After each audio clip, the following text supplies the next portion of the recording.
Bienvenue au podcast 100% mental. Je suis Thibaut, préparateur et coach mental et formateur en préparation mentale. À chaque épisode, on va traiter un thème, un sujet ou un outil qui va vous permettre de transformer votre mental en allié sportif et être performant en toutes circonstances. Merci de votre écoute, allons-y.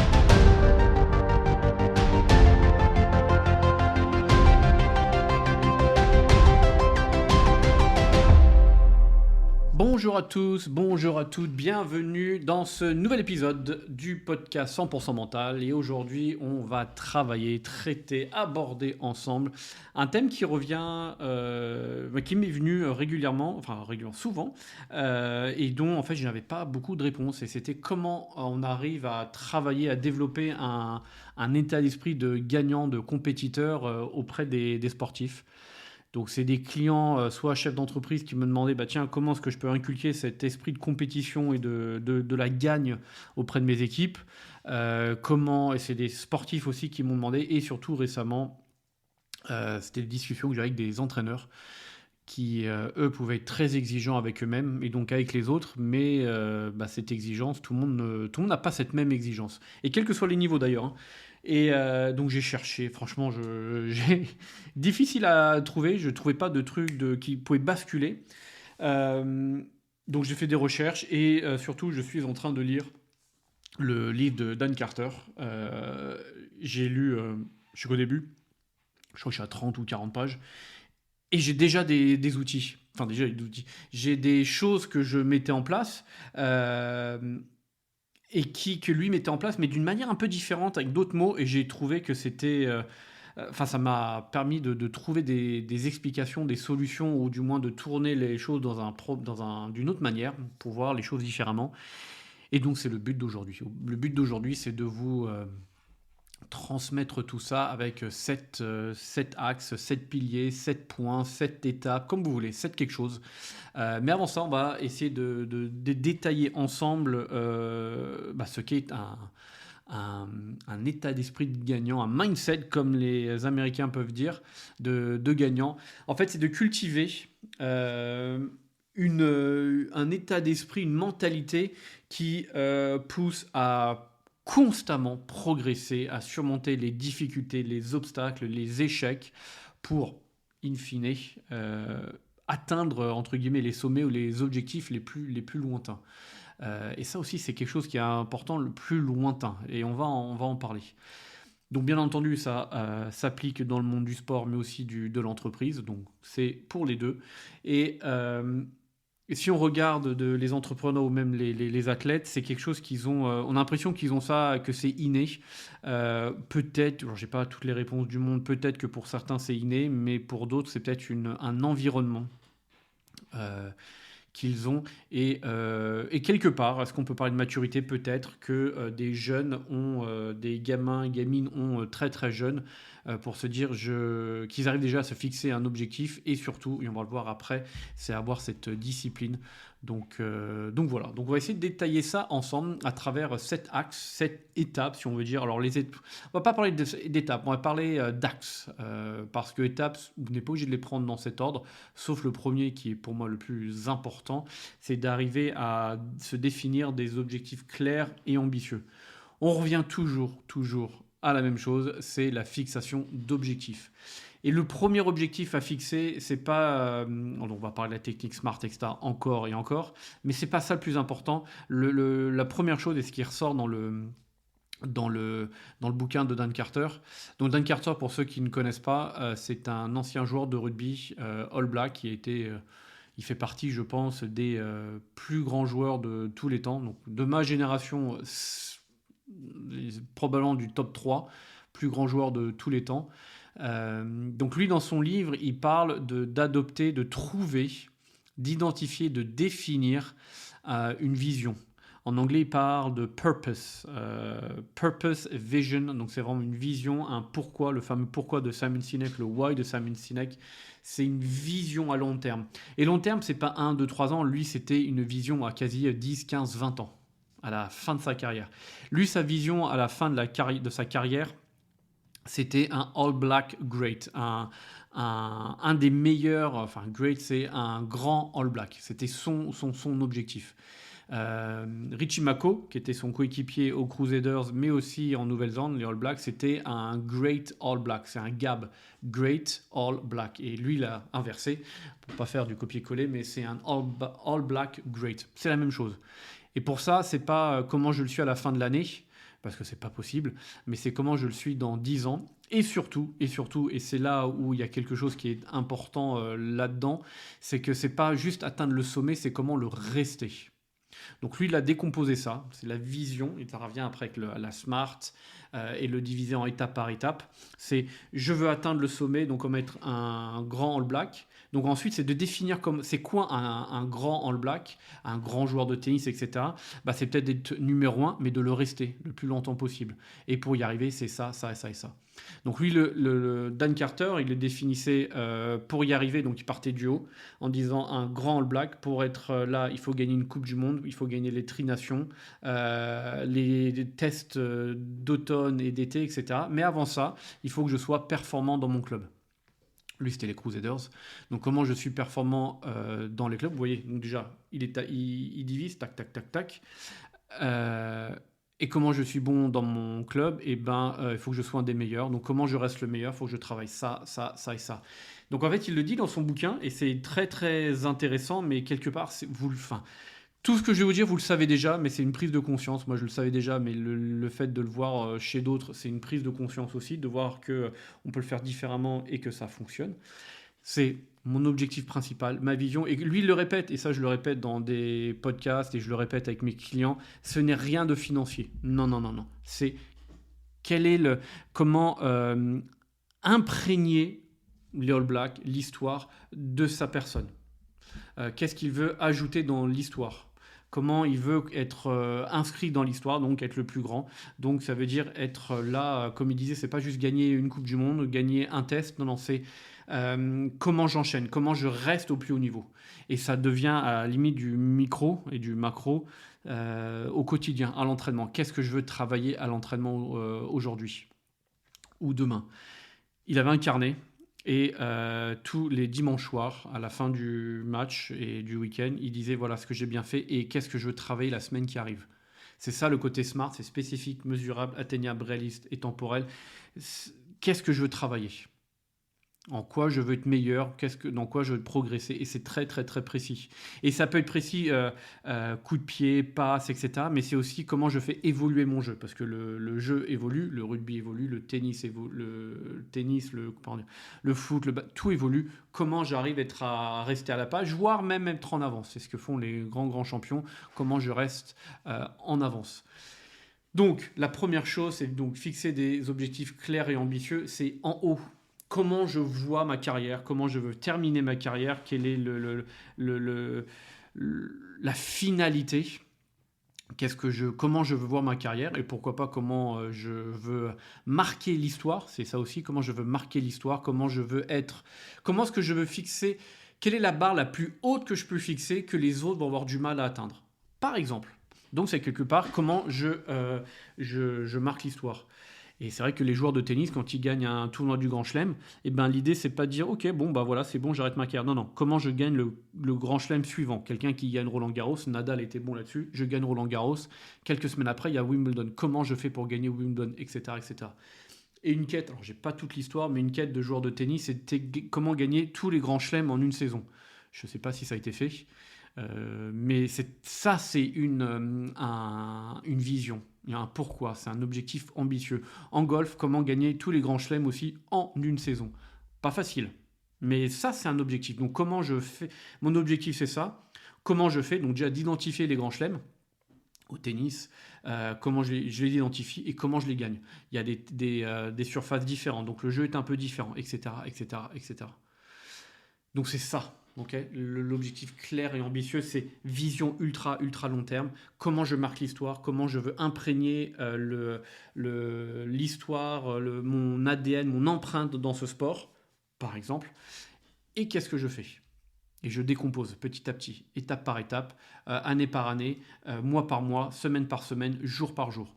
Et même si vous ne faites pas du haut niveau, à notre humble niveau d'amateur comme vous et moi, ça peut être ça. Comment je marque pas l'histoire du sport, mais comment, par exemple moi, crise de la quarantaine entre guillemets, ma crise de la quarantaine, c'est comment trouver, comment avoir le corps d'avoir le corps à 40 ans que je rêvais d'avoir à 20 ans. Comment avoir le corps de 20 ans à 40 ans.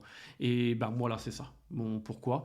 Donc, qu'est-ce que je mets en place? C'est quoi la vision du corps? Donc, ça peut être en poids, ça peut être en mensuration, ça peut être en vision dans le miroir. Je veux voir mes abdos, je veux voir mes pecs, etc. Je veux voir, j'en sais rien, moi, les veines, les 3-4 veines dans mon bras, j'en sais rien. Ça peut être très précis. Et ensuite, comment je décompose? Nutrition, physique, récupération, paf, paf, paf, paf, etc., etc. C'est ça. Et donc à long terme, ça peut dire, bah, je l'ai à 40 ans, mais je veux le garder à 50 ans. Je veux le garder, peut-être pas 60, j'en sais rien. Mais un de mes objectifs cachés, c'est, parce que moi je m'amusais à faire la compétition avec mon père étant ado en disant, gamin ado, je voulais battre mon père à la course et à l'endurance. Endurance, il m'a mis une branlée. J'y suis allé très très fier un jour, je vais mettre une branlée, il m'a mis une raclée. Ça m'a remis les pieds sur terre. Mais en vitesse, je l'ai battu. Et donc moi, un de mes objectifs, caché quelque part, peut-être à 50 ans, quand mes enfants, mon fils qui a 8 ans, eh ben, c'est dans 10 ans, intéressant, eh ben, c'est de le battre en termes d'endurance, en termes de force et en termes de vitesse. Quel qu'il soit. C'est le côté fierté, ego. Et ben voilà, ça peut être ça. Donc j'ai 40 ans, dans 10 ans, il faut que je garde ça, cette force, cette vitesse, etc. etc. Donc c'est très très personnel, mais je vois où est-ce que je veux aller. Donc comment je décompose mon objectif. Des objectifs clairs et ambitieux. Ça, c'est la première étape. Et il faut arriver à les visualiser, bien entendu. La deuxième, on commence déjà à aller un peu plus dans le mental, c'est d'avoir une discipline de faire. Okay, c'est que le talent ne va pas suffire. C'est pas parce que vous avez mis les plus beaux objectifs que vous allez y arriver. Okay, c'est la discipline et la rigueur. C'est ça qui va faire qui va faire la différence. Donc pour ça, il faut créer des habitudes, des routines, des habitudes gagnantes, des habitudes structurées, ambitieuses. Chacun d'entre vous va avoir différent. Moi, je sais que je suis plus du matin que du soir. Donc, me lever plus tôt le matin me va très bien. Okay, pour le moment, mes enfants sont en bas âge. Pas en bas âge, mais en 5 et 8 ans. Donc, si je me réveille plus tôt le matin, ça va les réveiller. Et ils ont besoin de dormir. Quand ils seront un peu plus âgés, je sais que je vais peut-être me lever plus tôt encore pour pouvoir aller courir quand il fait plus frais en été, pour aller faire mon sport, pour être disponible pour eux. Ça peut être intéressant. Et pour mon boulot aussi. Mais c'est ça les habitudes. Qu'est-ce que je fais le matin? Donc moi, par exemple, je parle de moi, je suis désolé. Mes habitudes, donc ça va avec habitude, avec planning, etc. etc. Et ben je me lève à 6h30 le matin, je me lève, je prends une douche froide, parce que j'aime bien ce rituel de douche froide, et ensuite je fais mes étirements, comme ça je suis prêt physiquement et mentalement pour être disponible pour mes enfants, pour les lever, leur donner le petit-déj, les habiller, etc. Ça peut être différent encore, d'accord. Ça peut être, c'est quelqu'un qui est plutôt couche tard, et ben c'est de faire le sport plus tard, c'est de travailler sur son business plus tard, qu'importe. Chacun a ses propres habitudes, ok. Mais d'avoir cette vision en disant pourquoi est-ce que je me lève tôt le matin, ça permet de comment dire, de faire abstraction, de laisser les démotivations de côté, ou du moins quand on n'a pas envie parce qu'on est fatigué, courbature, etc. Et ben non, ma vision à long terme c'est ça. Dan Carter, dans son livre, alors je reparle de ça parce que c'est d'actualité pour moi. Dan Carter disait que quand il avait des moments difficiles, de doute, où le matin il était fatigué, surtout plus il vieillissait, plus son corps avait du mal à récupérer, et ben il se refocalisait là-dessus en disant non, mon objectif c'est ça, je veux être un grand, je veux laisser une marque dans l'histoire du club, dans le rugby, dans la nation, etc. Et ben je suis obligé de me lever tôt. Parce que mon objectif c'est ça, et le fait de se lever tôt va contribuer à ça. Donc c'est ça, c'est pour ça que la première étape de définir sa vision, c'est le plus important, c'est le moteur, c'est la motivation intrinsèque d'atteindre cette vision. C'est ça le plus important. Le fait d'avoir cette vision à très très long terme, et ouais, votre vision, votre pourquoi, votre... j'ai ce mot purpose, toujours en anglais, je m'excuse, c'est votre motivation, votre carburant pour vous mettre en avant, mettre en application, pardon, ces habitudes. Ça soit de vous lever tôt ou pas, ça soit de s'entraîner ou pas, de récupérer, d'apprendre, quelle qu'elle soit. C'est continuer, continuer, continuer. C'est de s'entraîner peut-être plus que les autres, différemment que les autres. C'est de suivre une alimentation qui peut être plus ou moins stricte. D'arriver à dire non. Non, je ne prends pas ce verre d'alcool. Non, je ne prends pas ce deuxième verre d'alcool. Un m'a suffi. Oui, tu peux critiquer que je ne prenne pas 4 merguez, mais parce que je sais ce que je veux. Donc c'est aussi d'arriver à s'affranchir du regard des autres. Parce qu'on sait que ça va contribuer à l'atteinte de notre objectif final, etc. etc. C'est commence à être ça la discipline de fer. Donc discipline de fer, ça se met en place à travers des habitudes et un planning, et c'est aussi quelque part cette capacité à dire non à soi ou aux autres. Intéressant. Et qui peut être difficile, mais dites-vous que d'arriver à dire non au moins une fois, ça vous montre que c'est possible et que hop, on peut enchaîner de dire non aux autres. Troisième étape, c'est de transformer les échecs en leçons. Ça, c'est hyper important, quel que soit le domaine, mais dans la vie de tous les jours. J'ai eu un échec, j'ai eu une déception, j'ai eu un contre-coup, etc. Qu'est-ce que j'en apprends? Quel est mon apprentissage? Quel est mon feedback? Qu'est-ce que je peux apprendre de cet échec? Et qu'est-ce que je peux faire différemment les fois suivantes? J'analyse chacune des erreurs pour comprendre ce qui n'a pas fonctionné. Quelque part, c'est resté aussi positif. Ok, j'ai eu ça qui n'a pas fonctionné. Cool. Ça me montre que j'ai encore du chemin à apprendre. Et je peux rebondir. Donc ça veut dire demain, qu'est-ce que je mets en place? Soit tout de suite, soit demain. On a le droit de dire une soirée, putain, ça me fait chier, j'aime pas. Qu'est-ce que je mets en place demain? Ça revient le côté structuré. Ok. Donc c'est de changer aussi sa perception de plus voir le négatif, mais de voir le positif. De plus voir le verre à moitié rempli, mais à moitié plein. C'est ça aussi. Okay. C'est de dire ok, là qu'est-ce que j'ai appris, donc ça je dois structurer, etc. C'est pas dire je me suis peut-être mal entraîné pendant 3 semaines, très bien, cool, j'ai appris des choses, c'est-à-dire que je me suis mal entraîné, j'ai mal programmé, j'ai mal planifié, j'ai pas mis la bonne intensité, etc., etc. Et on va voir dans une des étapes un peu plus loin dans la 5e, et ben c'est peut-être son environnement à changer, qu'il faut changer, ok. C'est encore à travailler. C'est pas juste travailler pour travailler, c'est travailler intelligemment. Et c'est pas de se dire, bah, en fait, là, j'ai travaillé pendant un mois, ça n'a pas fonctionné, j'arrête tout. Non, non, on change. Okay. Les études, c'est la même chose. J'ai eu un contrôle, j'ai eu une très mauvaise note, ou j'ai pas eu la note que je voulais. Bah, il y a peut-être ma manière de réviser que je dois changer. Peut-être ma manière d'apprendre, etc., etc. Qu'est-ce que je dois changer pour progresser? Le sport, le business, les études, tout, partout. Et même en couple, bah, j'ai ma manière d'être en couple. Je vois que ça fonctionne pas parce que j'ai plusieurs échecs. Qu'est-ce que je dois changer? C'est toujours se poser les questions. Des fois, se poser les questions tout seul, c'est pas simple. Ça peut être bien de s'entourer. D'où préparation mentale, un coach, un psy, qu'importe, on se remet en question. Mais c'est d'arriver à analyser factuellement et d'arriver à se dire les choses soi-même. Là, c'était bien, là, c'était pas bien.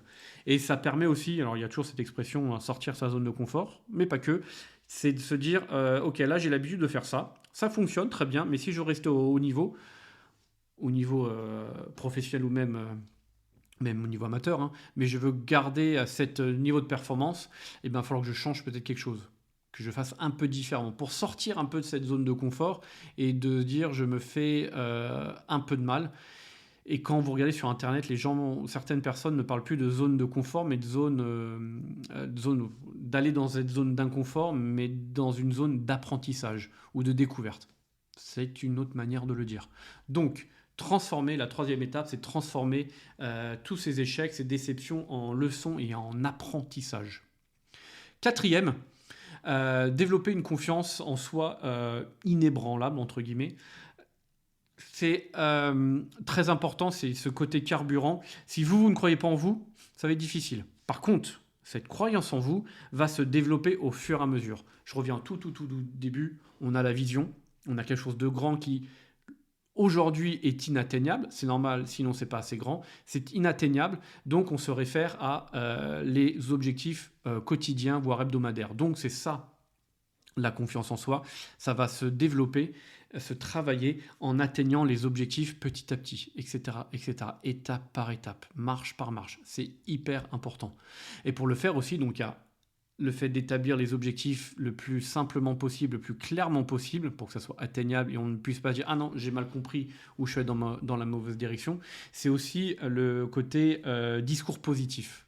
Okay, c'est difficile, mais tu as déjà fait tout ce qui... Regarde toutes les étapes que tu as déjà franchies, regarde tout le parcours que tu as déjà parcouru, regarde tous les échecs que tu as subi, regarde où tu en es aujourd'hui. Regarde tout l'apprentissage. Tu as eu des difficultés avant, c'était pas la bonne direction, tu as tout shifté, tu as tout modifié pour aller dans la bonne direction. On continue, on continue.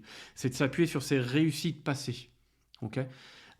J'ai un client en ce moment qui est en entreprise, ça fait 4 mois qu'il est dans une nouvelle boîte, il est la tête sous l'eau. Et hier, en coaching, on a vu 2 réussites qu'il a eues en espace, et encore ce matin, on s'échange des messages, il a eu une 3e réussite en l'espace de 10 jours. Pendant 4 mois, il n'a rien vu, il a vu le fond, les abysses de l'océan, et c'était dur, dur, dur, dur. Et là, en prenant de la hauteur, on vient de s'apercevoir qu'en 10 jours, 10 jours, 15 jours, il a eu 3 réussites. Et on se focalise là-dessus, sur les réussites. Qu'est-ce qui m'a permis de réussir? Qu'est-ce que ça fait de réussir? Et on capitalise, etc., etc. Et ça, c'est important. Et la confiance en soi aussi peut se développer avec les intentions et les attitudes. L'intention, je veux continuer à avancer, etc. Et si on y va avancer avec une posture basse, la tête baissée, les épaules baissées, non, non. L'attitude d'un gagnant, l'attitude de quelqu'un qui veut avancer, etc. Alors, ça ne veut pas dire je pète plus haut que mon cul, ça ne veut pas dire que je suis un branleur, ça ne veut pas dire que je suis, j'ai la grosse tête, etc. Non, non. On reste humble, mais on est déterminé. Ça, c'est important. Donc, développer sa confiance en soi à travers j'ai le terme en anglais, achievement, le fait d'atteindre des étapes, paliers, c'est très bien. Ensuite, les succès passés et ensuite croire en soi et développer le discours positif qu'on a vis-à-vis de soi-même. Hyper, hyper important. 5e, de rester concentré et d'éviter toutes les distractions. Donc ça, c'est un peu l'environnement. Déjà, l'environnement... interne à soi, à savoir quelle manière éviter les papillonnements, la procrastination en disant oui, il y a ce côté-là je sais que ça m'arrive le soir, c'est les réseaux sociaux. Je peux dire je me couche, je me mets dans le lit, je regarde une petite vidéo et au final je me rends compte que je passe 3 quarts d'heure à faire du Instagram, très très très mauvais, ce qui fait que je me couche plus tard et le matin je me plains parce que je suis fatigué. Dur. Donc, éviter, supprimer un peu toutes ces distractions. Deuxièmement, bien organiser, alors je dis pas à la seconde près, mais presque. C'est ce que Carter fait, il organisait ses journées, mais aussi ses week-ends, ses vacances à la seconde près pour que tout soit carré et qu'il laisse rien passer. Donc, rester concentré. Donc, est-ce que ça passe par de l'organisation? Très bien. Est-ce que ça passe par aussi dire non à certaines personnes, à certaines choses? Oui. Et c'est ça le côté environnement. Tiens, est-ce que ça te dit qu'on sorte ce soir? Ok, oui. Par contre, je rentre pas tard. Je rentre à telle heure. Oui, mais je ne bois pas d'alcool. Oui, mais si, mais ça. Vous avez le droit de dire non. Et les gens vont peut-être vous prendre pour des fous, pas de souci. Mais peut-être qu'au bout d'un moment, ils vont vous comprendre. Ça c'est les vrais potes, ils acceptent. Deuxièmement, vous allez peut-être devenir ce qu'on appelle des leaders et une inspiration. Très bien, ça c'est aussi pour l'estime de soi, c'est cool. Et surtout, vous avez votre vision à très long terme en disant, moi je veux tel corps avec telle performance, et je peux avoir ça, mais si je sors tous les soirs, difficile. Si je me couche tard tous les soirs, difficile, etc., etc. Donc il y a tout ce que vous allez mettre en place. Ok ? Et votre capacité à vous entourer des bonnes personnes, donc de peut-être d'aller vous entraîner avec les bonnes personnes, de vous tirer vers le haut l'un et l'autre, voir votre capacité à dire non. Et de temps en temps, c'est dire, allez, je lâche les chevaux, ce soir, je me fais un bon barbecue avec 3-4 bières, et ça fait du bien. C'est ça aussi de rester focus, des fois il faut laisser, on évacue un peu ça, mais tant qu'on reste dans notre dans notre direction, dans notre ligne, notre trajectoire, et qui permet de continuer dans notre trajectoire qui nous amène vers cet objectif sans trop dévier et surtout sans se dire est-ce que je vais le regretter ou pas. Si quand vous posez la question, tiens, je sors, je fais ci ou je fais ça, je risque de le regretter, vous avez votre réponse. S'il y a l'hésitation de est-ce que je vais le regretter ou j'ai le risque de regretter, si c'est un non, vous allez le regretter, il faut arriver à dire non. Les gens vont peut-être chipoter, etc. C'est pas grave, ils vous comprendront au final. Okay, donc restez focus et évitez les distractions. C'est quelque part interne et externe avec votre environnement. Ok. Et ça vient avec la sixième, s'entourer des bonnes réponses, des bonnes personnes. Donc ça, j'ai fait une 2 en un, mais c'est l'environnement qui est ultra, ultra important. Si vous êtes toujours des personnes qui n'ont pas la même vision que vous, ça va être difficile. Ça va vous demander. Je ne dis pas que c'est impossible.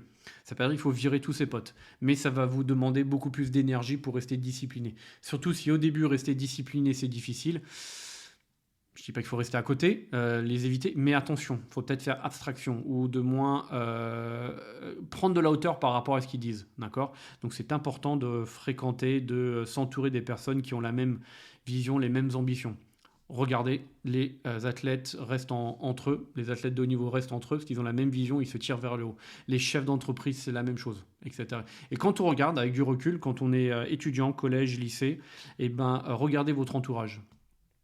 Euh, Si vous avez des personnes qui n'ont pas les mêmes ambitions que vous, et ben, vous tirez vers le haut tout seul, c'est un peu plus difficile. Par contre, dès que vous avez des personnes qui ont les mêmes ambitions, et ça peut être très simple, hein, passer le bac, faire des études supérieures, avoir telle ou telle moyenne, etc., ça tire vers le haut énormément. Et dans le sport, quand vous faites au rugby, quand on faisait de la vitesse, et ben, je me mettais toujours à côté de la personne qui courait le plus vite. Ça me tirait vers le haut. Si je courais, et c'est pas du tout péjoratif, et je le dis avec beaucoup de bienveillance, moi qui jouais ailier, donc avec de la vitesse, et si je faisais des courses, des entraînements de vitesse et un travail de vitesse avec des piliers qui étaient plus lents, parce que c'était pas ce qui leur était demandé, et ben en fait je progressais pas. Donc toujours avoir ce lévrier devant nous qui nous tire vers le haut. Et puis ça peut s'inverser, on se tire les uns et l'un vers le haut. Éviter les énergies négatives. Important. Tu vas pas y arriver sans oubli. Toujours s'entourer des personnes qui ont la même vision. Alors, la même vision, oui, mais quelque part les mêmes objectifs ou la même trajectoire. On se tire vers l'eau, on se tire vers l'eau. Très, très, très important. Okay, donc l'environnement est super, super important. Et là, l'environnement aussi, c'est que vous le faites pour vous et pas pour les autres. Ça, pour moi, c'est quelque chose qui est ultra important et à laquelle je travaille avec mes clients. C'est quelqu'un qui veut faire du haut niveau, très bien. Tu le fais pour qui, être haut niveau ? Est-ce que tu le fais pour toi ou pour quelqu'un de l'entourage ? Pourquoi c'est important de le faire pour soi ? Parce que quand on le fait pour soi, il y a uniquement notre regard à nous et c'est du maîtrisable. Si on le fait pour les autres, papa, maman, oncle, tante, etc., eh ben, on donne notre bonheur ou notre réussite dans les mains de quelqu'un. Et si c'est jamais assez bon pour les autres, ça peut nous détruire. Okay ? On n'aura peut-être pas la reconnaissance quand on en aura besoin. Donc c'est important de le faire pour soi. C'est pas une question financière, mais c'est pas pour les autres. On le fait pour soi. Oui, les autres vont nous regarder avec des grands yeux, des yeux d'émerveillement, des yeux d'amour, des yeux de waouh, tu es une star, je suis fier de toi. C'est secondaire. C'est d'abord pour soi. Okay ? Donc s'entourer de les bonnes personnes, l'environnement, c'est très très très important. Et la dernière qui vient avec tout. C'est un résumé, c'est d'être persévérant, de jamais abandonner. Et pour ça, c'est toujours garder, vous le notez s'il le faut, à travers dans votre carnet, vous l'affichez dans votre chambre, je m'en fous, vous le mettez où vous voulez, mais c'est dire pourquoi vous faites ça. Vous savez, c'est la vision, le purpose dont on a parlé au tout début. C'est ça. Pourquoi je le fais. Okay ? D'accepter que ça va être difficile. Il y a le chemin idéal qu'on veut emprunter, mais on ne voit pas tout ce qui se passe dans ce chemin idéal. Il y a des embûches, des obstacles, des choses inopinées. Pas grave. On a cette conviction interne que c'est notre vision finale. C'est là où je veux aller. Donc, je vais arriver à surmonter tous ces obstacles. Et surtout, célébrer chaque victoire. Ce que je vous disais avec ce chef d'entreprise, ce salarié qui a intégré cette nouvelle boîte et qui a 3 réussites, je vais ressortir le message sous vos yeux pour vous dire concrètement ce que je lui ai dit. Je lui ai dit profite, intègre, célèbre et on passe à la tâche suivante. C'est ça. Tout célébrer pour dire j'ai fait du bon travail. Par contre, on passe à autre chose. C'est cool, j'ai réussi cette étape, mais c'est pas une finalité. Je continue, etc., etc. Ok ? Donc, pour résumer, cette étape, la première, fixer des objectifs clairs et ambitieux à très très long terme et on découpe tout jusqu'à des objectifs journaliers s'il le faut, d'avoir une discipline de faire, d'être rigoureux et d'avoir des habitudes et un planning, quelque chose de très très important. Transformer les échecs en leçons, d'apprendre de tout ce qu'on a moins bien fait, c'est très très bien quand même. d'apprendre de nos erreurs. Voilà, cherchez le terme, de transformer ces erreurs en leçons et en quelque chose qu'on fera différemment dans le futur, d'avoir une confiance en soi inébranlable, de faire aussi, de parler, d'avoir un dialogue positif, d'avoir un dialogue interne positif, de se focaliser sur les succès.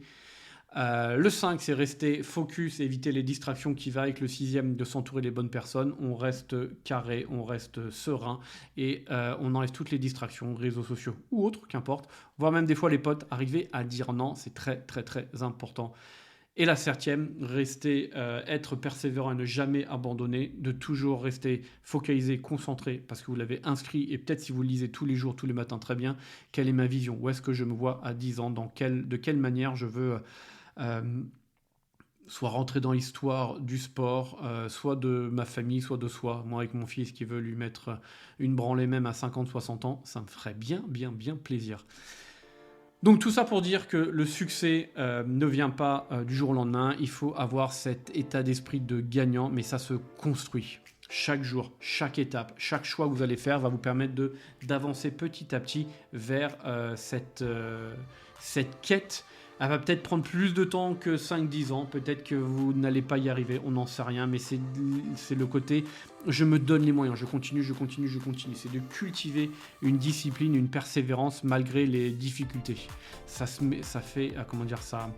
prend du temps. Okay, et ce que je dis à mes clients en permanence, et ça surprend et ça choque, il y a besoin de débattre et d'échanger, et c'est très bien, c'est qu'il faut être égoïste, ok. C'est savoir ce que l'on veut, les objectifs, et on le fait pour soi, uniquement pour soi, et ce dont on a besoin pour performer. Qu'est-ce que j'ai moi besoin pour moi-même pour performer. Donc ça revient avec l'environnement, l'intention, les attitudes, ok. Ce qui est cool, c'est que c'est du maîtrisable, du contrôlable, donc ça dépend uniquement de soi. Et quelque part, si vous n'arrivez pas à vous souvenir des 7 étapes, oubliez ces 7 étapes quelque part. Vous réécoutez le podcast, ou sinon, résumé en 3 points, c'est les intentions. Où est-ce que je veux aller, les attitudes que je mets en place et l'environnement que je me crée. Okay. Tout est contrôlable, tout est maîtrisable, et c'est ce que tous les sportifs, les entrepreneurs de haut niveau essayent de faire, de tout contrôler, de tout maîtriser pour être sûr qu'ils ne laissent rien de côté. Pour cela, on se concentre sur soi, à savoir quelles sont mes intentions, quelles sont les attitudes qui vont me permettre de répondre à mes intentions, ou de mettre les intentions en action, en mouvement, et comment je maîtrise mon environnement qui va me tirer vers le haut. Donc voilà, j'espère que ça vous aide, que ça répond à vos demandes. Je sais que ça va un peu dans tous les sens, je m'en excuse, c'est pour ça que j'essaie de le résumer à la fin. Dans le descriptif, j'essaie de résumer aussi en quelques points importants. Et puis, et voilà, j'espère vraiment que ça vous aide. En tout cas, un grand merci encore pour votre fidélité. Merci à ceux qui écoutent pour la première fois le podcast, c'est canon. J'espère que ça vous plaît. N'hésitez pas à vous abonner, à partager. Aussi, vous pouvez me partager directement sur Insta ou autre en privé, voire même dans les commentaires, pour vous, comment vous arrivez à développer cet état d'esprit de gagnant. Est-ce qu'il y a des états qui sont plus ou moins difficiles? Est-ce que vous en avez d'autres, des différentes, moins, plus? Je suis ouvert à tous les échanges, c'est canon. Moi, ça me permet de grandir, d'apprendre des choses et de voir des choses différemment, parce que je n'ai pas la science infuse. Donc un grand merci encore, n'hésitez pas, je vous souhaite une très très très belle journée, amusez-vous bien et à très très bientôt, ciao ciao.